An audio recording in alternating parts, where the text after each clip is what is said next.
নমস্কার, আপনারা দেখছেন জেলার 1 number online TV channel Birbhum RC TV. আপনাদের সঙ্গে আমি শুভাশিস। শুরু করছি আজকের সংবাদ। বিস্তারিত সংবাদে যাবার আগে দেখে নেব সংবাদ শিরোনাম। সিউড়ি 2 নম্বর ব্লকে তৃণমূল কংগ্রেসের গোষ্ঠীদ্বন্দ্বের বহিঃপ্রকাশ। ঝাড়খণ্ড থেকে মুর্শিদাবাদে পাচার পথে গরু ভর্তি গাড়ি সহ ধৃত 3 জন। অবৈধ চোলাই মদ উদ্ধার সহ গ্রেপ্তার 2।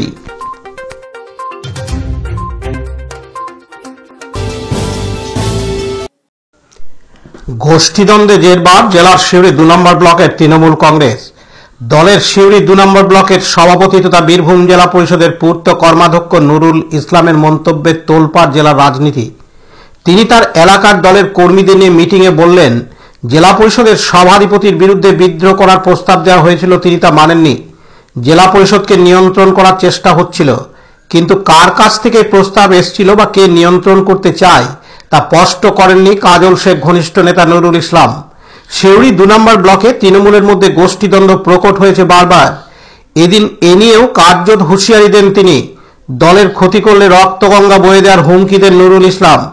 তার বিরোধী গোষ্ঠীকে বোলপুর থেকে ইন্ধন দেওয়া হচ্ছে বলে দাবি করেছেন নুরুল ইসলাম। তবে কাজল ঘনিষ্ঠ নেতা নুরুল ইসলাম একেবারের জন্য বলেননি বোলপুর থেকে কে ইন্ধন দিচ্ছে। যদিও সিউড়ি 2 নম্বর ব্লকে নুরুল ইসলামের বিরোধী গোষ্ঠী নেতারা নিজেদের অনুব্রত অনুগামী বলেই দাবি করেন, তাহলে কি নাম না করেও নুরুল ইসলামের আঙুল অনুব্রতর দিকে? জল্পনা তুঙ্গে। এদিন সিউড়ি 2 নম্বর ব্লকের সভাপতি তথা বীরভূম জেলা পরিষদের পূর্ত কর্মাধ্যক্ষ নুরুল ইসলাম জানান, আপনাদের মনে রাখা দরকার, 34 বছরের বাম শাসন থেকে বাংলার মানুষকে মুক্ত করতে প্রয়োজনে দেব মোরা 1 নদী রক্ত। সে রক্ত দিতে সবাই পার্টি অফিসে বললেন সাধারণ মানুষ আসবে, পার্টি অফিসে বললেন সাধারণ মানুষ এসে আমি তো পরিষ্কার করে কথা বললাম, যারা এই পার্টি অফিসে আগ্নেয়াস্ত্র নিয়ে ঢুকতে চেয়েছিল, পুলিশ যাদেরকে আটক করে সুমোটো কেস করেছে, সেই আসামিকে নিয়ে যার কাছে রিভলভার পাওয়া গেছে আপনারা দেখেছেন,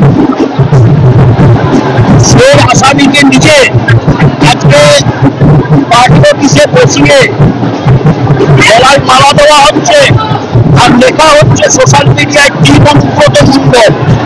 এটা কি মিথ্যা? আপনি সাংবাদিক দেখেননি? এটা আমরা সবাই দেখেছি। পার্থ দাসের report, Birbhum RC TV, Suri. এখন বিজ্ঞাপন বিরতি, ফিরে আসছি বিরতির পর। স্কুল ড্রেস এর বিপুল সম্ভার ও সামগ্রী একই ছাদের নিচে। এখানে যে কোনো স্কুল, কলেজ, বেসরকারি শিক্ষা প্রতিষ্ঠান, সিকিউরিটি গার্ড, কেটারিং এর ইউনিফর্মও তৈরি করা হয়। এখানে প্যান্ট, শার্ট, স্কার্ট, জুতো, মোজা, সোয়েটার, ব্লেজার, টুপি, বেল্ট, টাই, জলের বোতল, টিফিন বক্স ও অন্যান্য ইউনিফর্ম সেলাই ও সাপ্লাই করা হয়। এখানে নামি দামি কোম্পানির প্যান্ট, শার্ট, পাঞ্জাবি, পাজামার পিস ও থান কাপড় পাওয়া যায়, যেমন বিমল, রেমন্ডস, ডোনিয়ার, কেলভিন। এখানে গিফট আইটেম, আধুনিক ডিজাইনের কার্পেট, ডাইনিং কভার, পাপোশ, পর্দা ইত্যাদি পাওয়া যায়।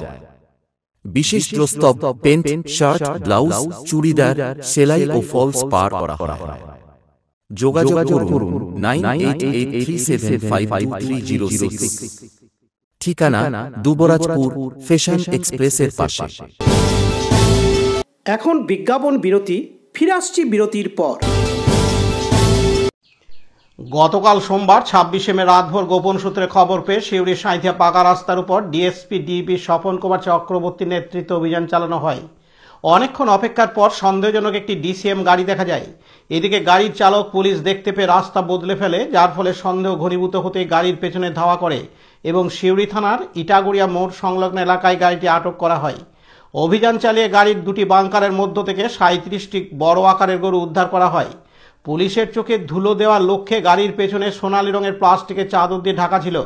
বৈধ কাগজপত্র দেখাতে না পারায় পুলিশ গরু ভর্তি গাড়িসহ চালক ও 2 সহকারীকে গ্রেপ্তার করে।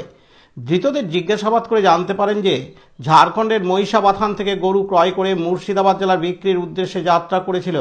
অবৈধ গরু পাচার করার জন্য রাস্তা ব্যবহার করছিল পাচারকারীরা। গ্রেপ্তারকৃত ব্যক্তিদের সিউড়ি থানার হস্তান্তরের পাশাপাশি যথাযথ আইনানুগ ব্যবস্থা গ্রহণ করা হয়েছে বলে পুলিশ সূত্রে খবর। শেখ রিয়াজউদ্দিনের report, Birbhum RC TV, Suri. এখন বিজ্ঞাপন বিরতি, ফিরে আসছি বিরতির পর। সব থেকে ভালো চিকিৎসা সবচেয়ে কম খরচে, সবচেয়ে কম খরচে। সব থেকে ভালো চিকিৎসা সবচেয়ে কম খরচে, সবচেয়ে কম খরচে। বিশ্বমানের স্বাস্থ্য পরিষেবা মিলবে দিনে রাতে, বিশ্বমানের স্বাস্থ্য পরিষেবা মিলবে দিনে রাতে। মণি মহেশ হসপিটাল, মণি মহেশ হসপিটাল, মণি মহেশ হসপিটাল, মণি মহেশ হসপিটাল। মণি মহেশ হসপিটাল, দুবরাজপুর, বীরভূম। ফিরে এলাম বিরতির পর। বীরভূম জেলার লোকপুর, খয়রাশোল, কাকরতলা, রাজনগর প্রভৃতি এলাকা দিয়ে ঝাড়খণ্ড ও পশ্চিম বর্ধমান জেলার বিভিন্ন এলাকা থেকে অবৈধ চোলাই মদ পাচারের খবর আগেভাগেই ছিল কাকরতলা থানার ওসির কাছে।